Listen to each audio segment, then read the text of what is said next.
I'm going to start with a very short introduction.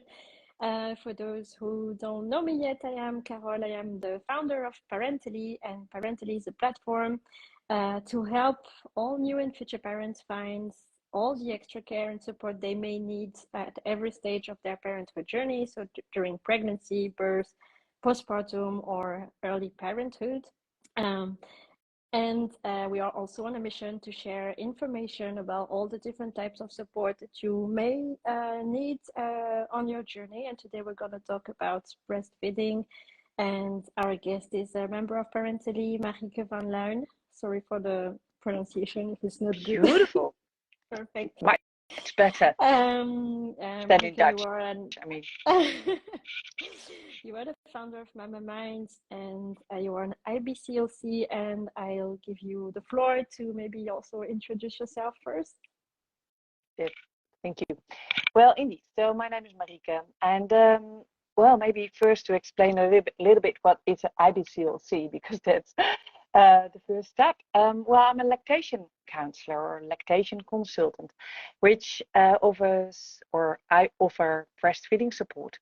And then there's kind of different kind of schoolings, degrees. IBCLC stands for an international certification, so I'm an IBCLC. And you know, I think you also you guide parents through like also the forest, you know, sometimes, or the jungle, or parenthood and all caregivers. And then you might think about what is a lactation counselor doing differently than maybe a midwife or a kraamzorg. So I normally come in when kraamzorg and midwife, well, they can do a lot. They can help a lot to start things up. But sometimes it goes a bit different, or a little bit more is needed. And then they ask me to come, or they call me, or I call with parents or with midwife, kraamzorg, in the first week, 8 days, 10 days. But a lot of my work is done to visit parents and babies after that first week, you know, when kraamzorg is gone. And then it might be until, you know, whatever, 2 years, 4 years, twins, or, you know, co-feeding, I call it, with 2 babies, a toddler and a baby. So I come in, a lot of my work is after that first week. Okay. And so I have so many questions, but when should parents actually contact you? Is it just when they start breastfeeding and to have information, or is it when there is an issue? Yeah, true. Both. You know, we also a lot of lactation counselors offer also breastfeeding courses, like I also do, and this is what is also enlisted on your website. So to have a prenatal, so in pregnancy, a breastfeeding course is a good start. You know, so that you inform yourself about what can I expect, what can I do, how can I maybe help myself, help my baby, and also for partners, what can we expect? What can I do as a partner? And what I do, just like a lot of others, but what I do is like 2 hours of a course. And then parents come a lot of times with their partners to be informed about breastfeeding. So that's in pregnancy.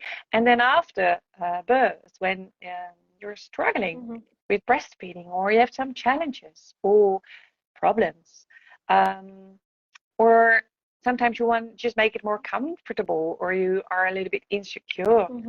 And subjects like painful nipples, or or sensitive nipples, nipple cracks. Breastfeeding should not be painful. You know, this is a very important thing that I want to talk about. But those moments, parents can contact the lactation counselor if feeding is uncomfortable, if you don't look like forward to a feed. No. Other subjects a lot of times are like too much milk or not enough milk, growing issues with babies, or being fussy on the breast, like a baby, if it's not comfortable for you either or the baby, reflux. And then later on, sometimes to introduce a bottle, sometimes it can be a challenge. to go to solids. Then sometimes second pregnancy, if you want to talk about breastfeeding issues that you had at the first time, and might maybe give you, well, second thoughts about, will I ever breastfeed again, or do I want to breastfeed again for second pregnancy, second baby? Then also parents come to me.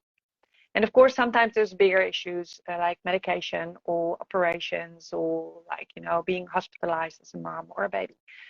And I work as a lactation counselor in the city, so I visit parents at home, and they also visit me in my practice sometimes. And a lot of insurances cover breastfeeding support if you have more than just basic insurance. That's fantastic. Yeah.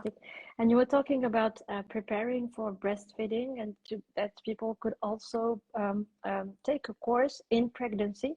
How far in pregnancy is it recommended to start looking or getting interested in this topic?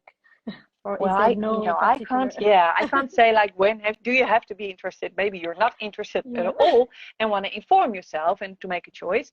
But what I also see is that a lot of parents join between 30 and 36, 37 weeks at least. If they want to join earlier, they're welcome. But also then it's a long way before birth, so sometimes you forget all about details. But of course I also have a handout and things so you can repeat something. So if you have urgent questions, you can always contact. If you want to have like worries out of your mind, especially like in the second pregnancy, if you want to look back on your first experience, then it might be that questions pop up earlier. And otherwise before 37 weeks, so maybe around 34, 35, etc. But I also kind of urgently ask parents to join before 37 weeks, because a baby can come, is ready and okay to come from 37 weeks onwards. Which means that sometimes if they count from like my due date is 40 weeks, that they miss out on the information if they enroll at 39 weeks. I see. And thank you very much. That's very interesting, and something I would never have thought of actually when I started breastfeeding, when I considered breastfeeding. So I would like to talk about your experience, and maybe if you'd like to share some tips for parents who want to breastfeed, and what would be your advice to have a good start at breastfeeding? Yes, of course. Well, maybe you ask like about my experience. It started for me. I'm also trained as a midwife, so I've been working for 25 years as a midwife, and I kind of always loved also supporting parents in like the week, not only the birth, which is specifically my job, but we also visit in the first week, and to get feeding going in like a good way, relaxed way for both mother and the baby.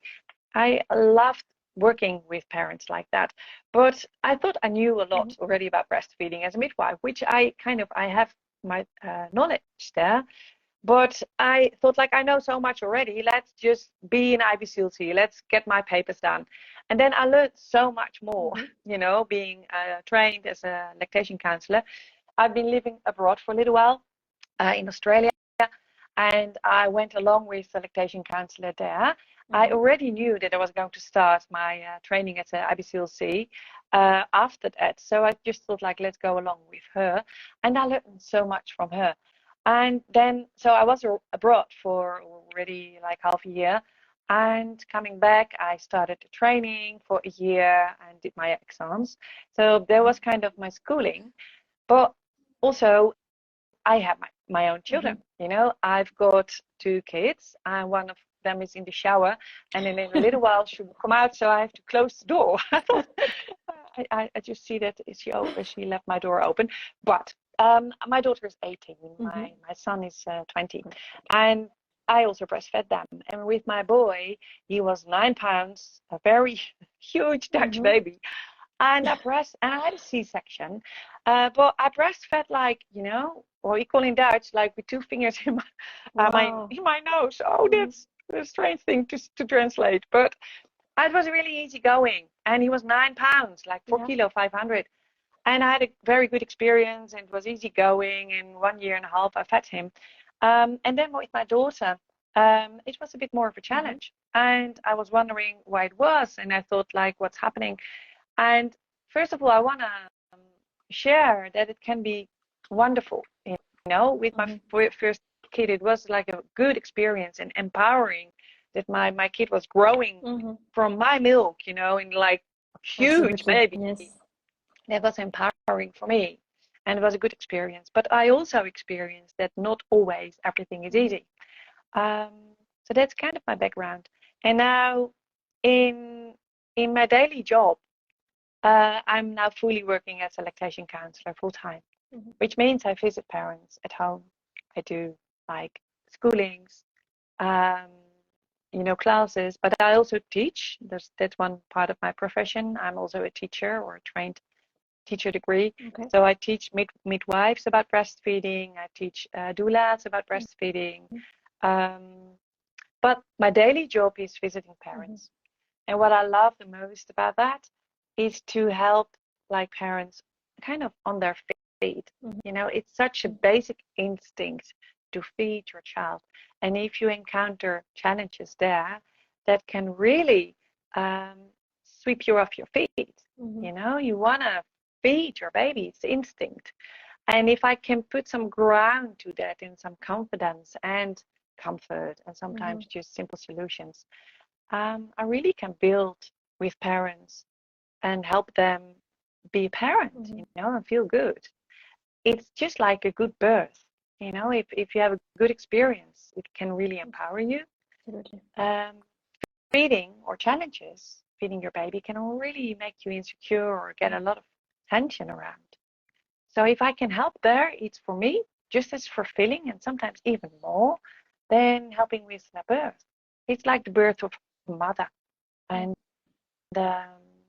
I stand beside them, you know, to feed or to stop feeding if they want.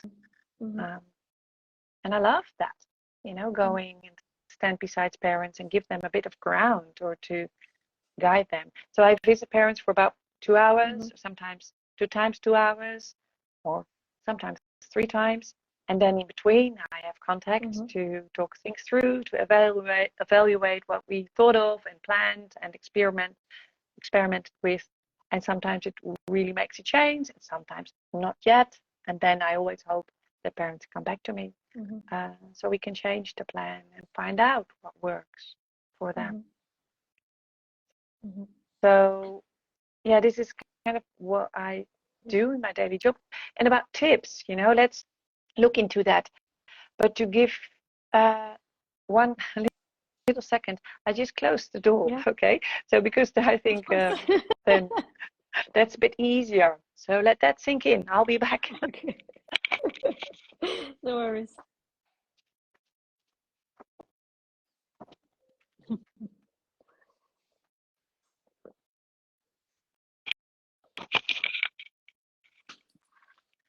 I think it's really nice that you shared about your first experience with your first born, and that you had a C-section and that breastfeeding went very well, because I myself had this experience where I had a C-section and breastfeeding didn't start at all. So it was really a challenge. And I've heard a lot of stories of mothers saying that breastfeeding was hard after a C-section, that milk took time to come through. But it's really nice to hear your story, that it worked, and that it can work also perfectly well from the beginning. It can, but it is indeed for a lot of parents. But also without a C-section, you know, landing, sometimes recovering from a birth, maybe it was intense or stressful for you or the baby, and you all have to kind of land, you know, and feel the ground again, and recover, and that takes time.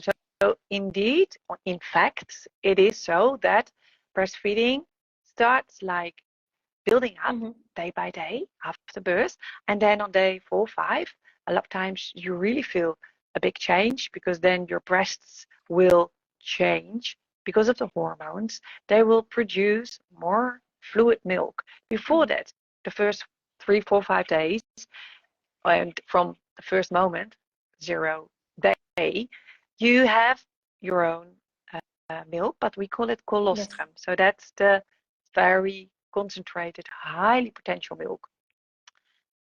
4 or 5 days after birth, a big change in your breast happens because of hormone raising, and especially because of prolactin. So that's a bit of knowledge. And then your milk glands will start producing more fluid milk, different from colostrum, more bigger amounts, more fluid.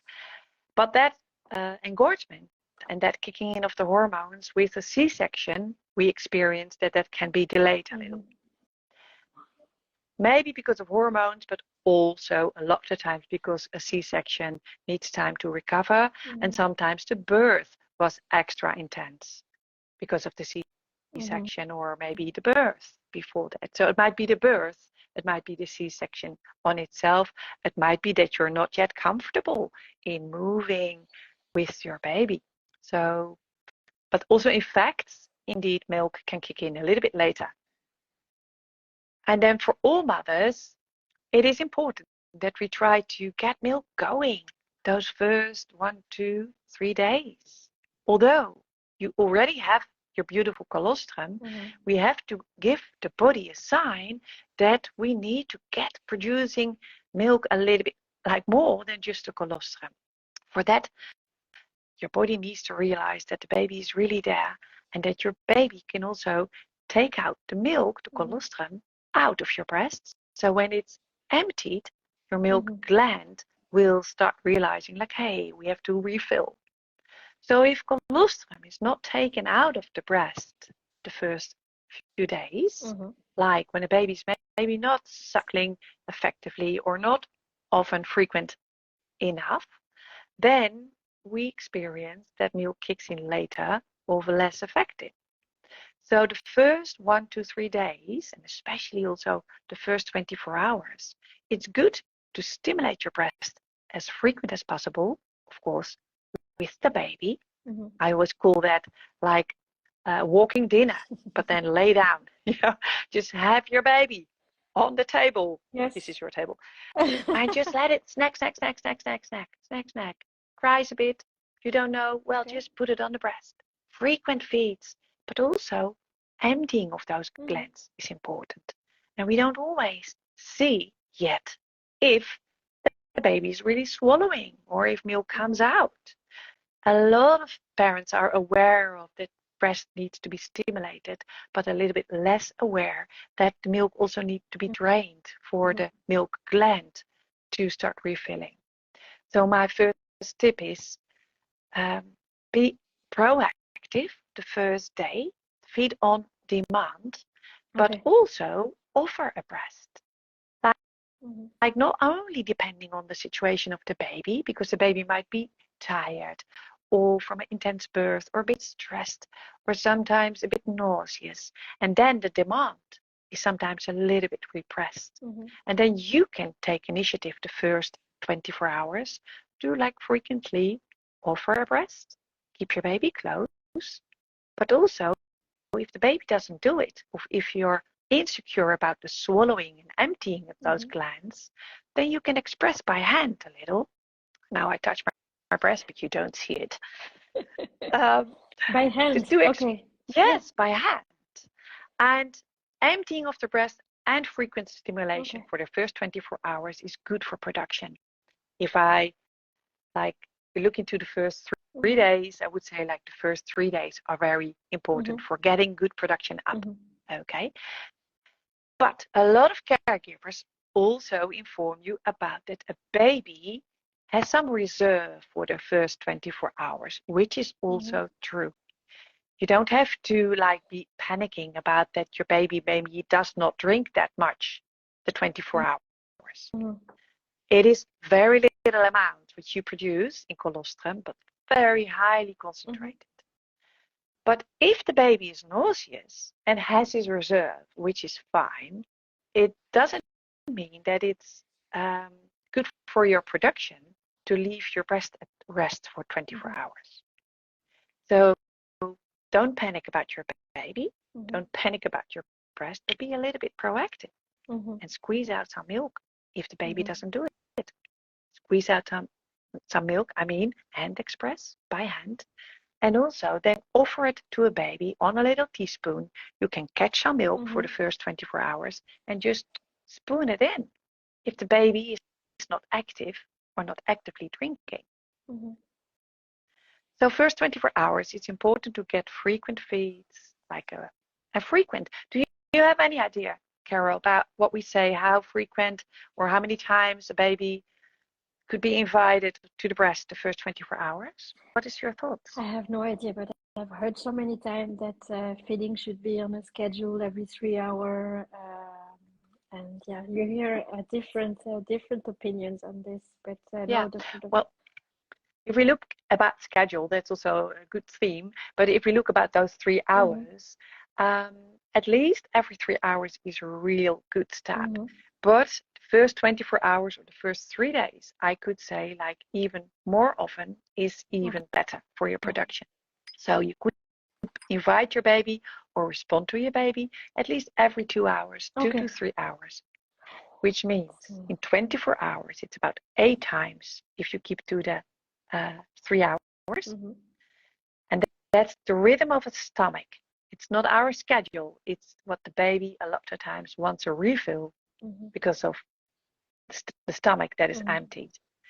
But snacking a bit more regular, a bit more often, is really a wise thing, which means 8 to 12 times. Just offer the baby your breast now and then.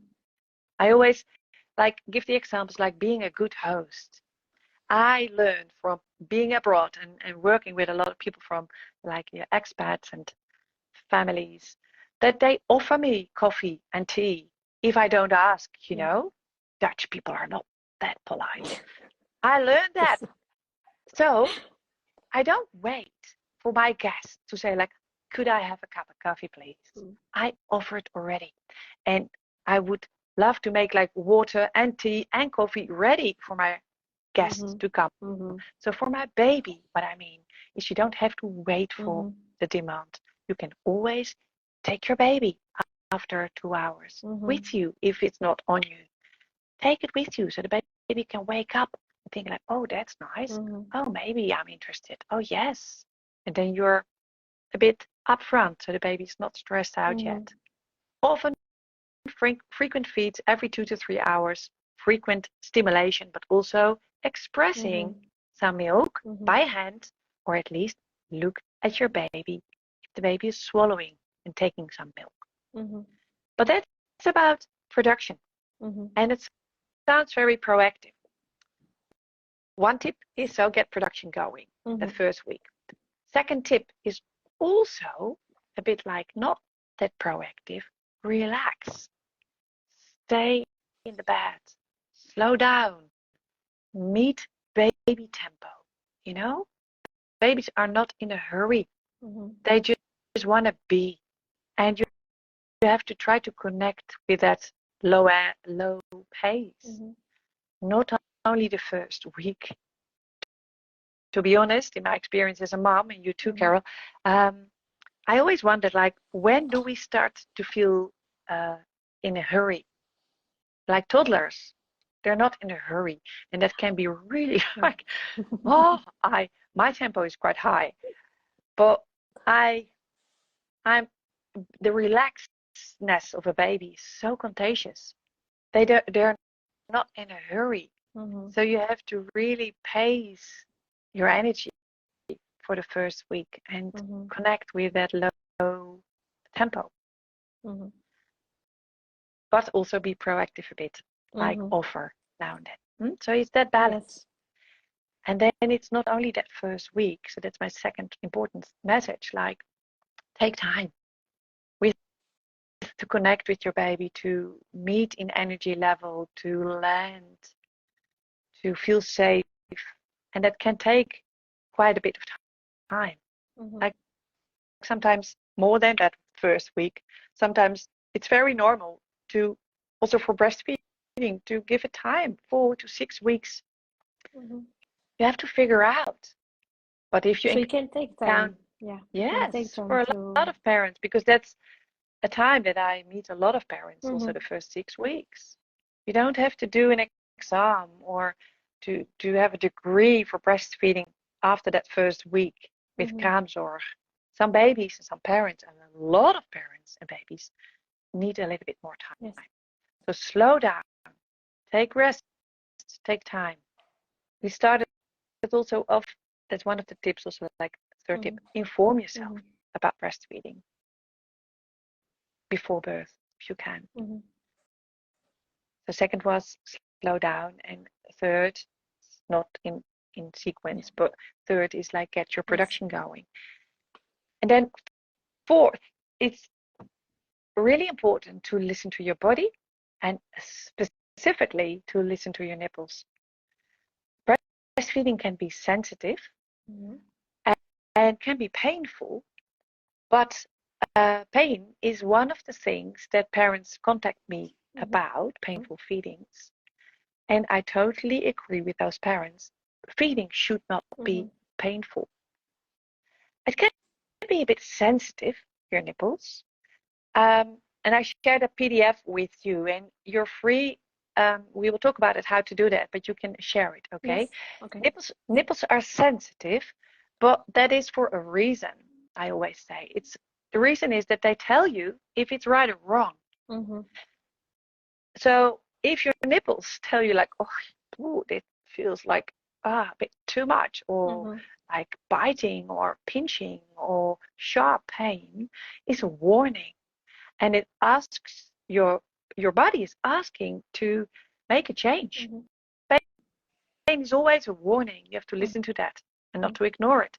So you have to try to change. And that's connected to a bit of knowledge. But small corrections, small adjustments in positioning of the baby, or to use your fingers to form your breast a bit flatter so the baby can latch deeper. Yes.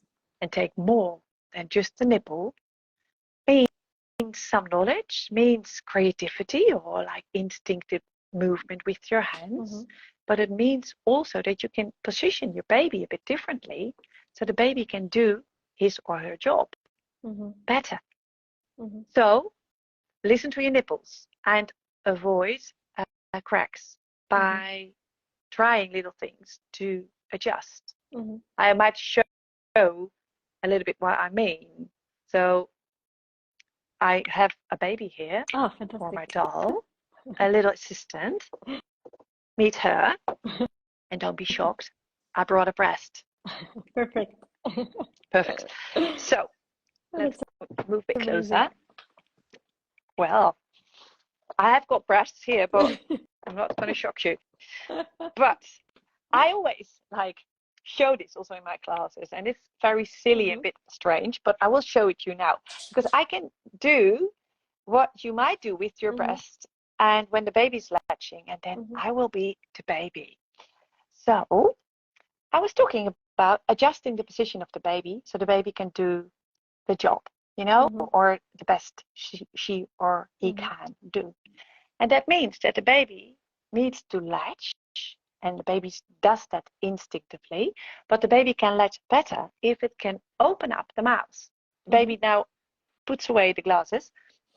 If the baby opens up the mouth a little bit like that, wide open, it can take a wider and deeper latch and not just a nipple. If the baby opens up his mouth and looking downwards, I can't open up my mouth like that well. So that means if this is the breast, and if the baby's positioned a bit high up the breast, so the breast is lower than the baby will by touch, gonna try to latch, and it will maybe close his mouth. What I now can do is lift up my breast, like holding your breast and really lift it up for the baby. Yes, true, that might help. But what I can better do, can you have a guess, Carol? If the breast is low and the baby is high up here, what could I do with the baby? I don't know. Move it down. No? Yes, love. And that's not something that parents sometimes realize. They can just shift the baby a bit lower, so the baby touches with the nose about here. And what then happens is that if you maybe wiggle your breast a bit up and down, because touch and movement, the baby doesn't see that well. You know, they sniff and they use their senses, but touch is more important. So if you touch the upper lip a bit, and the baby will reflectively, like, then the baby can start a deep latch underneath. And this is silly, isn't it?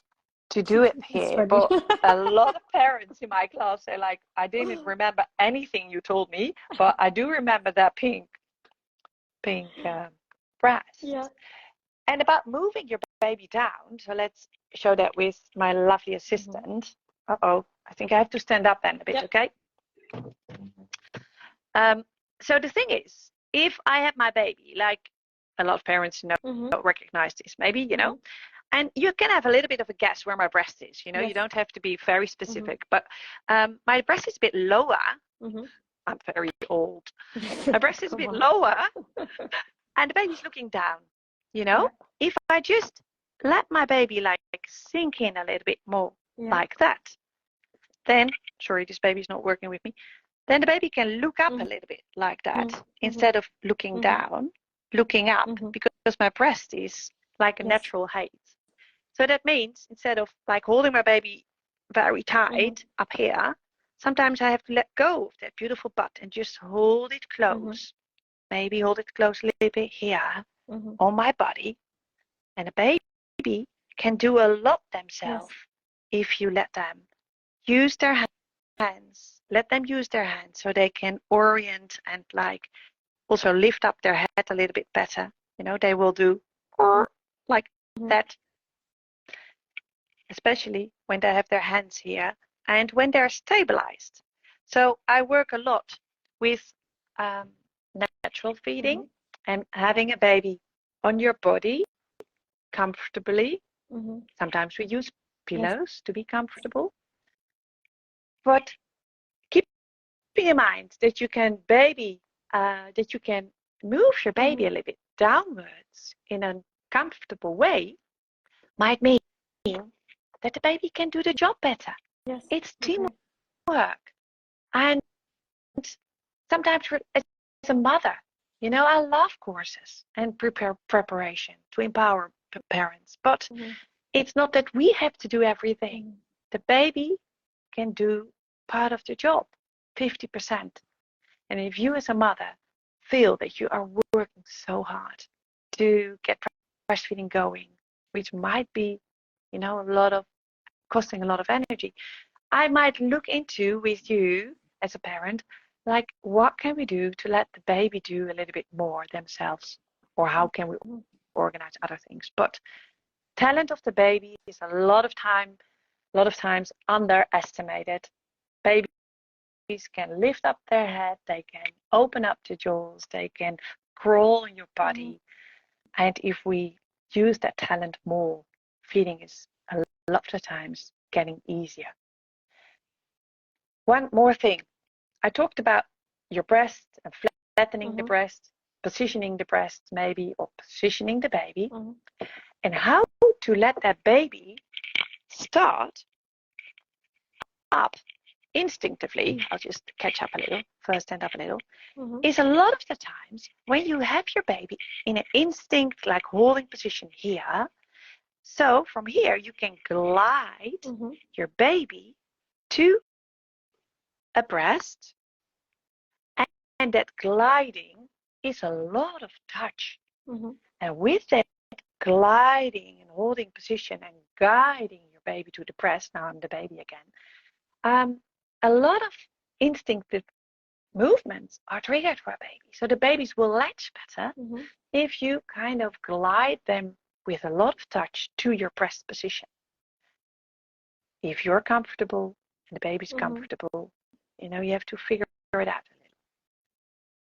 And I meet a lot of parents that have been taught or they saw or learned, teach with a pillow, very firm, or like one position, which maybe works fine for you. And if it works fine, they don't contact me, okay? I'm fine with that.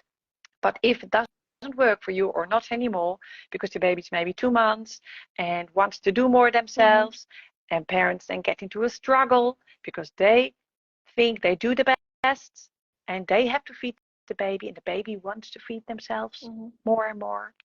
I mean, the baby wants to do more himself or herself.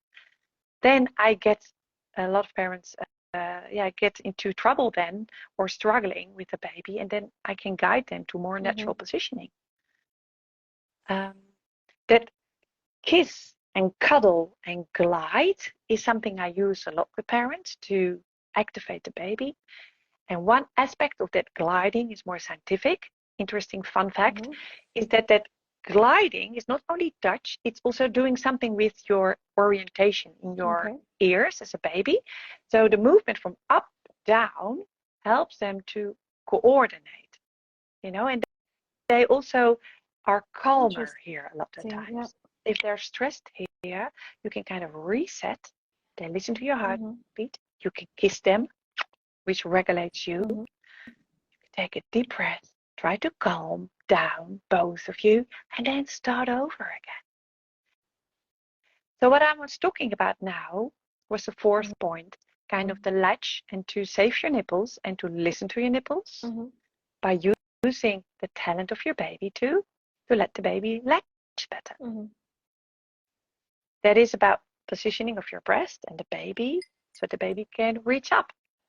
And if I talk about forming your breast, there's a few things that I did here to let the baby take a deeper latch. I can also use my hands to flatten, my breast. I saw that. Yeah. You saw that, eh?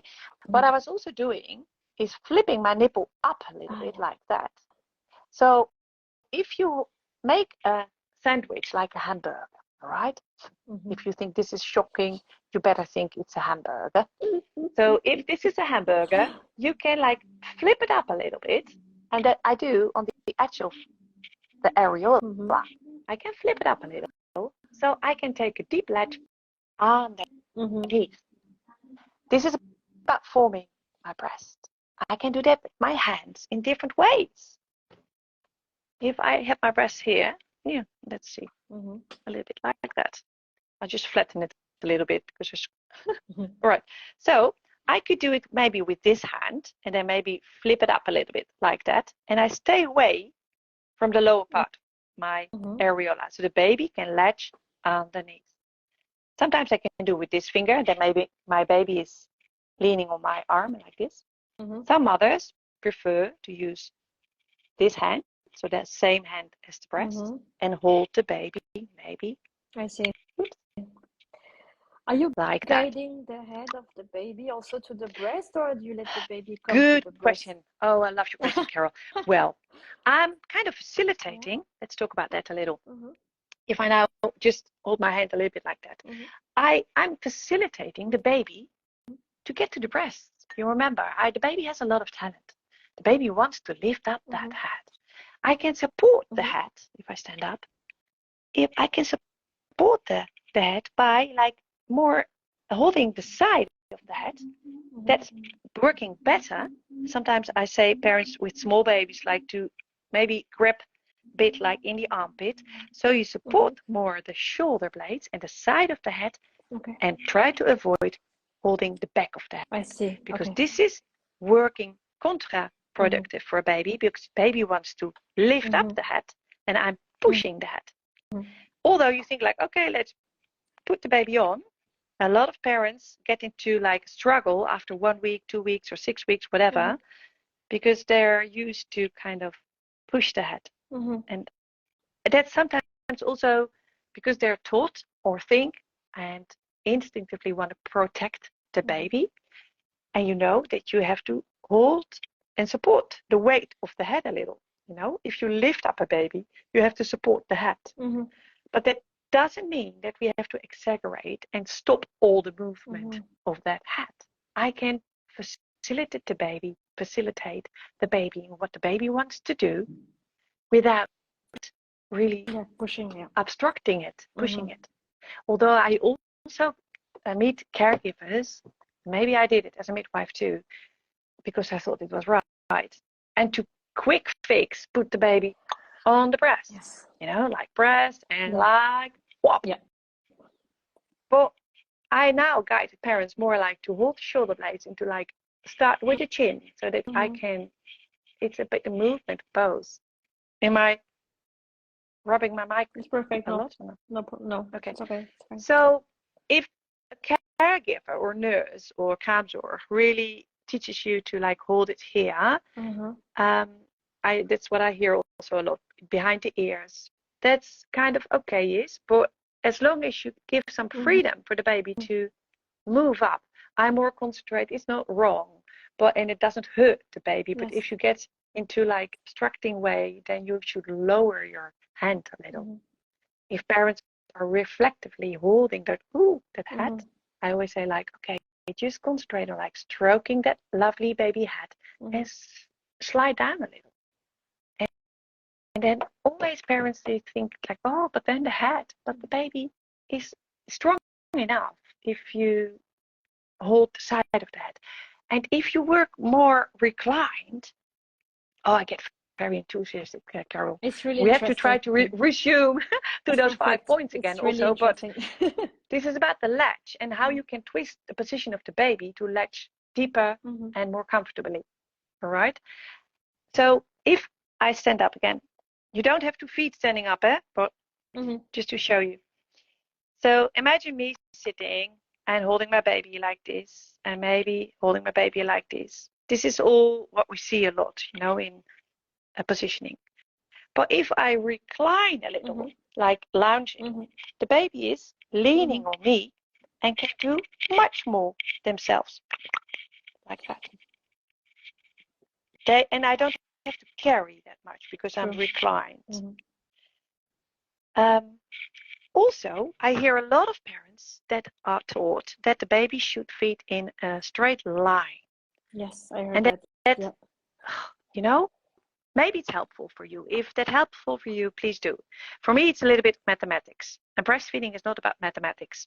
The straight line is more that the baby, like in the line of that, the spine, the baby wants to lift up the head like that, you know, like in a straight line. It doesn't mean that the straight line should be horizontal. A lot of parents think that the baby should be horizontal, but the baby can perfectly feed a little bit more diagonal, which is underneath your breast and more comfortable a lot of times and closer by. The baby can feed all around the clock, and I think this is round like a clock, sort of clock. The baby can perfectly feed like that and is still in the line of his spine. This is still a straight line. And if the baby is leaning a little bit like that, it's all fine. What we don't want actually, or is not as comfortable, but even also not dangerous, if this is the straight line, then drinking like that is a little bit out of the right line. Which means, so now it's mathematics, maybe a little bit too much, but some people like this. This is kind of the straight line, okay? If the baby is now leaning out more like that, now the baby is twisting the neck to feed. And a lot of that times then, the baby, so the belly is more up than in. This is kind of a twisted neck. And that's not dangerous, but it's just a little bit less comfortable. If I drink, I also want to mostly drink like that. But I can also talk to you on the right side a bit. But then a lot of times I turn my body to you, you know? That means that I take my upper body. And that can do a little bit of a spiral movement. That's how I'm made. So don't be afraid your baby will break if the line is more diagonal or if you feel comfortable like that. It's fine. And then again, Carol, it is not mathematics. You don't have to do an exam and do everything perfect, like things I tell you now. But it's all to understand that the baby wants to feed like a little animal, like that, touching, feeding, lifting up the head. And if I facilitate that baby to feed in that way, it's gonna make your life a lot of times easier. in general, okay? Because this is general tips. Of course, I come in when your challenges are out of the general issues, or maybe when your breasts are very heavy, or your baby is very tiny with very small mouths and can't latch deeply enough, or when your breasts hang about here and you think like, well, how low can my baby go? We have to be creative, but there's a lot of things possible. So I think we talked a little bit about how to get production going. The first few days are very important. Also, to slow down and take time to find out. So manage your expectations there. To listen to your nipples. And I had 4 points already. I don't know anymore. And and inform yourself. You know, also like do a course or find your own wisdom. Find your own counselor, your own like coach. A lot of people give you good advice or not good advice, but sometimes you have to pick your own counselor and not to listen to everyone, especially when they encounter a lot of troubles. It's you can gain a lot of knowledge from troubles, but if you as a parent see another couple of your mother and a baby and you think like, hey, this is the way I would like to do it, then you can choose your guide instead of all the people that come to you with advice if you don't ask for it. Absolutely. It's finding your wisdom. Yeah, I'm just looking to what I said. Yeah, that's a little bit, you know, like 5 points. Like allow, so to put it in point wise, it's allow your breastfeeding talents to develop, you know, give it some time. But also be proactive in feeding the first few days. Correct the latch if it feels small and sensitive. And then again, adjust to baby tempo. It might be a little bit the same as but that's more from the baby points of view. And then the 5th one is like find your own wisdom, which might be prenatally inform yourself. Instagram has a lot of good caregivers. But you might also join a course. Absolutely. I do have availability in my courses, of course, and this coming Saturday, so tomorrow, I have a breastfeeding class offered, or at least my colleague has a breastfeeding course tomorrow at 1 p.m. In the geboortecenter or in cursus in the core center from the geboortecentrum. It's all set in your list, I think, yes, Carol. absolutely. Yeah. And to be honest, I won't give that class due to circumstances, but my colleague Annelies does it in English, and I'm really happy that she does it. And then my next class will be in September, and that's the live classes. Perfect. So yes, the classes are at the geboortecentrum in Amsterdam for the people who don't know it, and I will put all the details on our blog in our event calendar. Thank you so much, Marieke, for all this wisdom and amazing tips. I think it was really insightful, and I think it's going to be helpful for a lot of parents. Everyone says breastfeeding is natural and it's a basic instinct, but it doesn't necessarily come easily. No, so it's normal. Not at all. A lot of parents need support or support network. Wonderful. I'm just curious, Carol. So is there one new thing or an insight that you take away from our meeting? Yes, I think it's the positioning of the baby, that you have to lift his head up. I think every parent will have to adapt their positioning based on their morphology and everything. But I think what you said, for as long as the baby has this head like this, then maybe the latching will be easier. And also the second thing is that I already knew, but breastfeeding shouldn't be painful. I've seen so many mothers suffering but soldiering on, and no. You know, but one fact there is that about 85%, so you're not crazy if breastfeeding is painful, okay? Because 85% of the mothers experience painful nipples at the first weeks. But that doesn't mean that it's normal.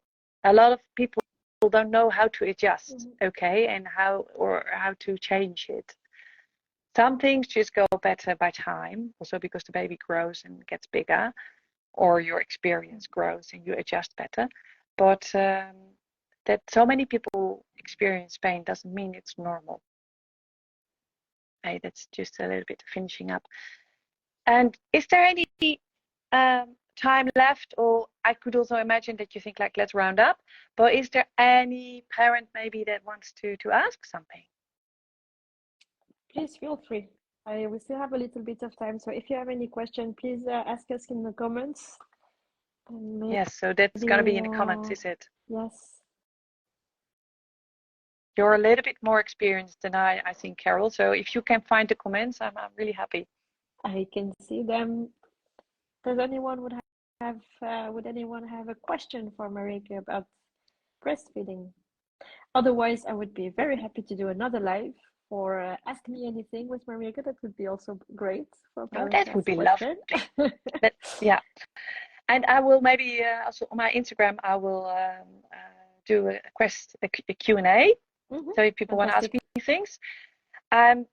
I do also want to inform people now that from Monday onwards, I will be offline for a little while due to circumstances. So do you think like, hey, where did Marieke go?